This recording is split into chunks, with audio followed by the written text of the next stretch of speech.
বিশ্বনবী very good mediator ছিলেন, বিশ্বনবী লজিক্যাল এবং রেশনাল ছিলেন, বুদ্ধিমত্তাকে কাজে লাগাতেন। এক সাহাবী এসে বলেন, নবী ইদান লি বিজিনা, আমার জিনার অনুমতি দেন। কিসের অনুমতি? কার কাছে অনুমতি চাইলো?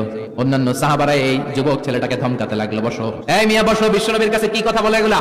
ওই যুবক বসে রইল, বিশ্বনবী কাজ সারালেন, এরপর বললেন, আইনাস শাবাব, ওই যুবকটা কোথায়, এদিকে আসো, কি চাইছো বলো। কই, বিশ্বনবী আপনি আমারে জিনা করার অনুমতি দেন। বিশ্বনবী যুবকটারে কাছে ডেকে আনলেন, বললেন, ও যুবক, তোমার ঘরে বোন আছে কিনা? কয় আছে। তোমার বোনের সাথে কোনো পুরুষ জিনা করুক, তোমার কেমন লাগবে?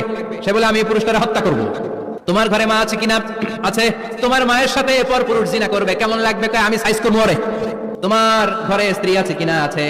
তোমার স্ত্রীর সাথে যদি কেউ জিনা করে কেমন লাগবে? বলে, আমি তারে ছাড়বো না। বিষ্ণু বললেন, তাহলে যেই মহিলার সাথে তুমি জিনা করবা সেও তো কারো বোন, সেও তো কারো স্ত্রী, সেও তো কারো মা, ঠিক কিনা? What N intellectual capacity. যুবক বলে, তাই তো, এভাবে তো ভাবি নাই। আমি যার সাথে পাপ করব সেও তো কারো বোন হবে, সেও তো কারো মা হবে, সেও তো কারো স্ত্রী হবে। ও নবী, আপনি আমারে মাফ করে দেন, আমার জন্য দোয়া করে দেন যেন তাকওয়ার উপর জীবন প্রতিষ্ঠা করতে পারি।